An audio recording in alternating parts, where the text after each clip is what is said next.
Hello. आज का video special है। आज हम देखेंगे डेंगू और थ्रोम्बोसाइटोपेनिया डिटेल में। So I am doctor Rakesh UK and let's start.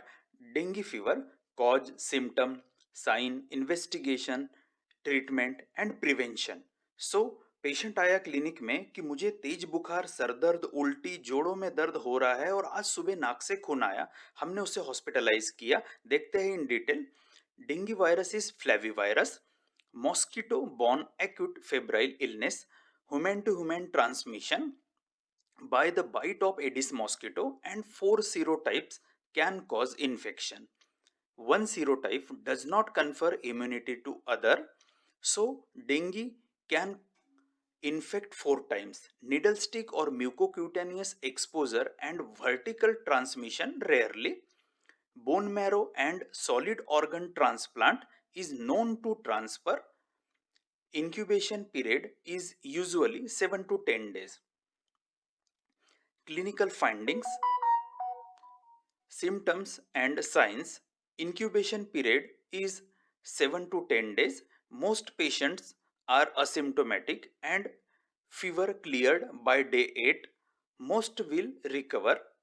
Only 20% will develop symptoms like mild disease, dengue fever, to severe hemorrhagic fever, indicated by plasma leakage, organ involvement and hemorrhage, to fatal shock, dengue shock syndrome, sudden onset of high fever 40 degrees Celsius or 104 degree Fahrenheit, chills, severe headache, behind eye pain, facial flushing, malaise, arthralgia, generalized body and muscle pain, nausea, vomiting.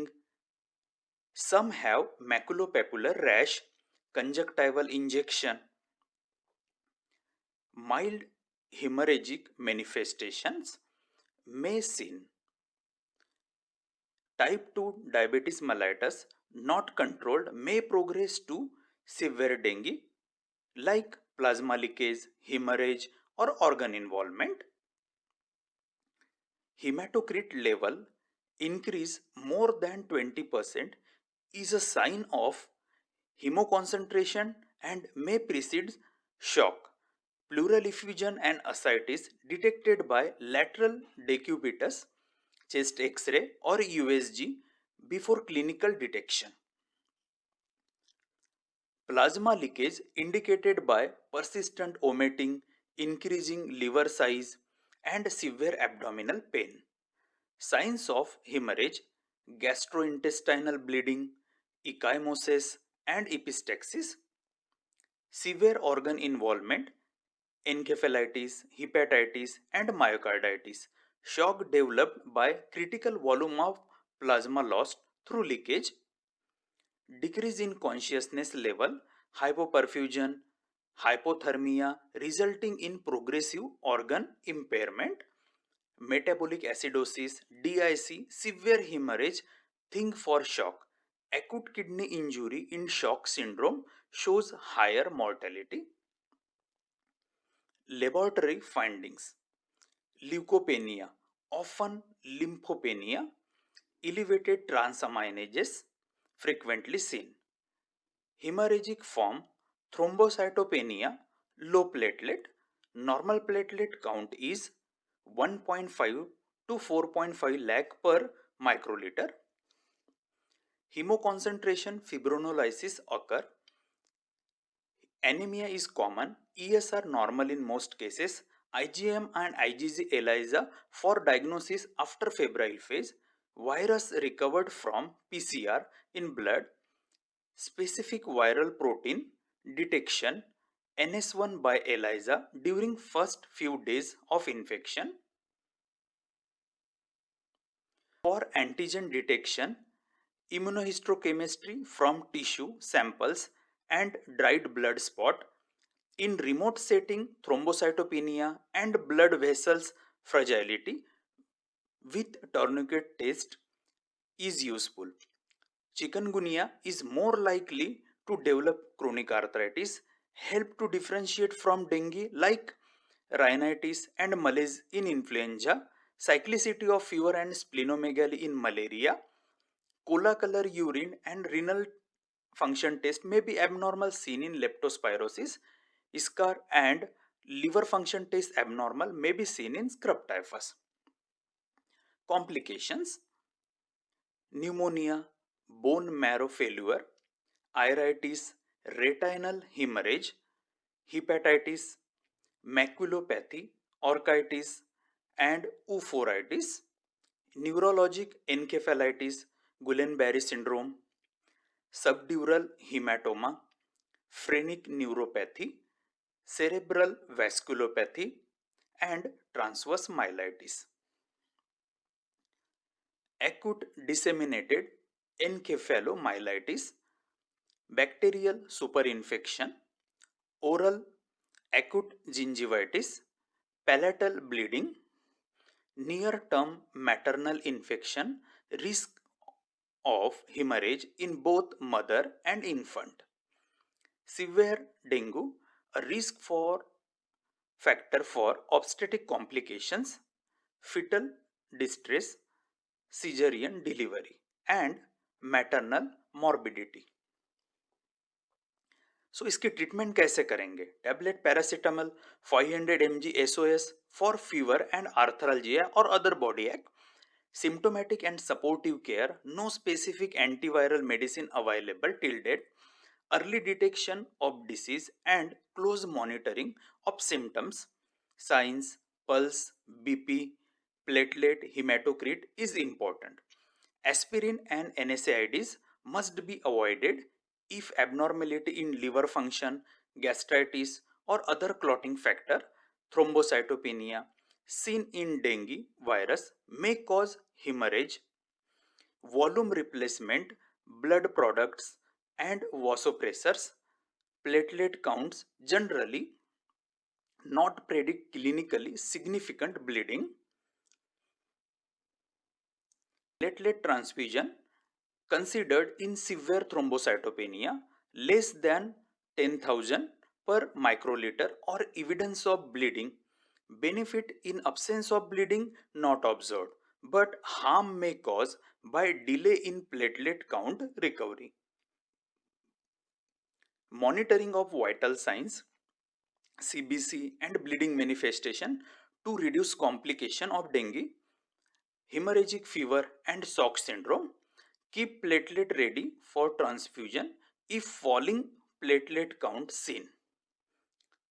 Prognosis: mortality 2.5% of severe cases.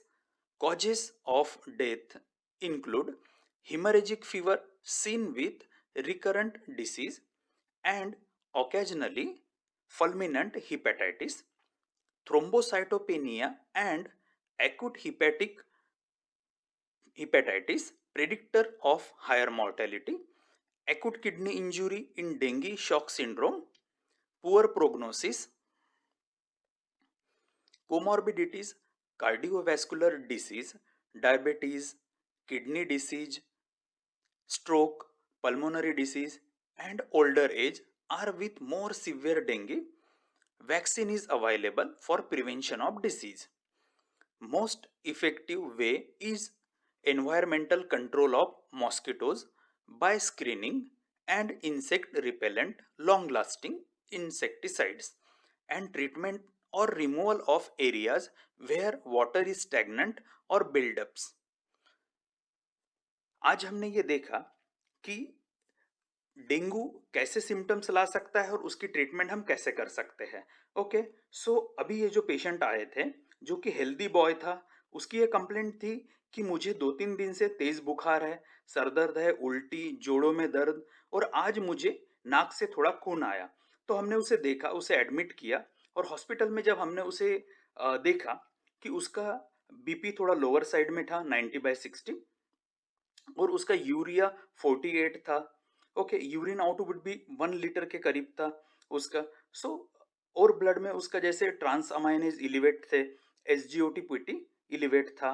ठीक है, WBC count 3200 था और लो lymphocyte थे और उसका platelet count 9000 था. तो जब हमने इसके देखा तो हमें ये रूटीन लोकल इन्फेक्शन जो एरिया में होते हैं उसके लिए हमने उसके टेस्ट स्टार्ट किए। तो उसमें हमें NS1 प्रोटीन हमें पॉजिटिव मिला, जो कि डेंगू में मिलता है। ओके, उसका हमने और भी टेस्ट करे जो इम्पोर्टेंट टेस्ट है, जो कि फीवर और थ्रोम्बोसाइटोपिनिया में हमें मिलते हैं। ओके, सो उसके लिए हमें मलेरिया टेस्ट करे, वो भी निगेटिव आए।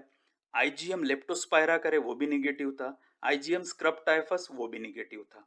ये हेल्दी बॉय था, अदरवाइज इसको और कोई इन्फेक्शन नहीं थे। नहीं तो हमने फिर उसके आगे भी सोचे रहते, जैसे कि और थ्रोम्बोसाइटोपेनिया इन्फेक्शन के साथ थ्रोम्बोसाइटोपेनिया ऐसे कौन कौन सी बीमारियां है जिसमें हो सकता है, जैसे कि HFRS है, haemorrhagic fever with renal syndrome by hanta virus, और वायरल हिमोरेजिक फीवर रहते हैं, और yellow fever, hepatitis C, HIV, Epstein Barr virus, ये कॉज कर सकते हैं थ्रोम्बोसाइटोपेनिया।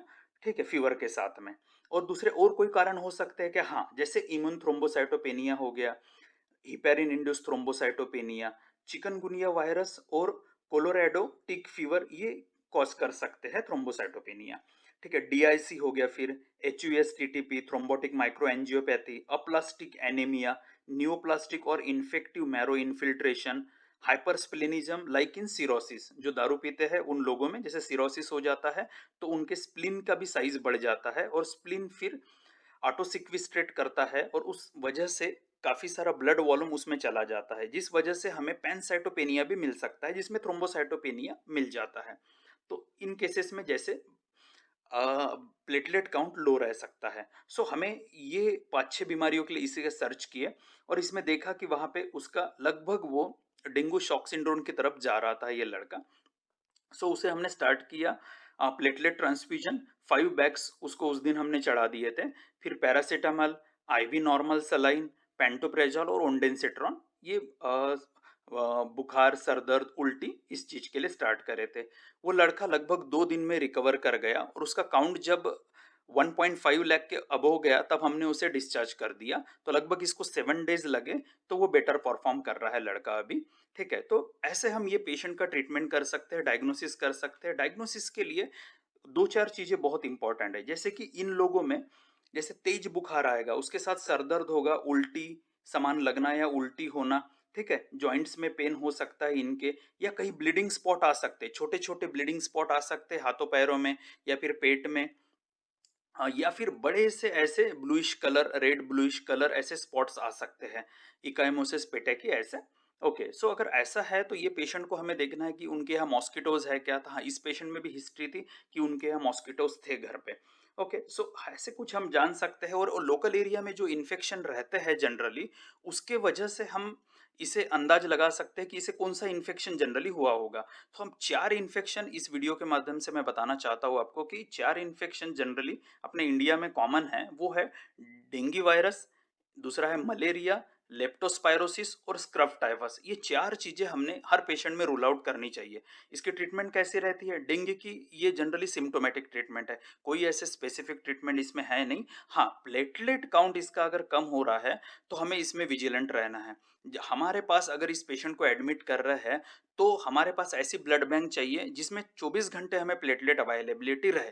अगर प्लेटलेट नहीं है तो ये पेशेंट की कभी भी डेथ हो सकती है। सडनली प्लेटलेट काउंट डिक्रीज भी हो सकता है, अभी 80,000 दिखा रहा है, बाद में 40,000 आ जाए। ठीक है, प्लेटलेट काउंट अगर कम होता है 10 के नीचे, तो नो ब्लीडिंग हो सकती है पेशेंट को, लेकिन जरूरी नहीं है कि उसे ब्लीडिंग हो। हमने ऐसे भी पेशेंट देखे हैं कि जनरली 5-6 हजार में भी उनको ब्लीडिंग कुछ भी नहीं होती है। लेकिन एक ऐसा भी पेशेंट था कि जो पेशेंट में 50,000 काउंट रहने के बाद में उसको इंट्राक्रैनियल ब्लीडिंग हुई और उसकी डेथ हो गई। ठीक है, तो हमें एक विजिलेंट रहना है कि ये पेशेंट्स जल्दी से जल्दी हमें एडमिट करें, उनका इन्वेस्टिगेट करवाए। ठीक है, कोई ब्लीडिंग स्पॉट दिखे उसको हम सीरियसली लिए, मॉनिटरिंग बहुत अच्छे से करना होता है इन पेशेंट्स में। ठीक है, और लेप्टोस्पायरोसिस और स्क्रब टाइफस दोनों में हम डॉक्सीसाइक्लिन हम दे सकते हैं। लेप्टोस्पायरा के लिए अगर सीवियर केसेस हो तो सेफ्ट्रियाक्सोन अच्छा काम करता है, या पेनिसिलिन। स्क्रब टाइफस के लिए डॉक्सीसाइक्लिन बहुत अच्छा काम करता है, या एजिथ्रोमाइसिन भी हम इस्तेमाल कर सकते हैं। जैसे बाकी काफ़ी फीवर्स है जिनके ऊपर सिम्टोमेटिक ट्रीटमेंट ही है। ओके, सो होप आपको ये सारा वीडियो पसंद आया होगा, और आपको काफ़ी अच्छी जानकारी मिली होगी।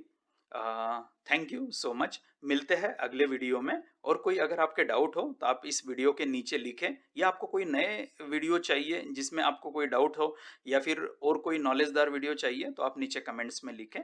Thank you so much.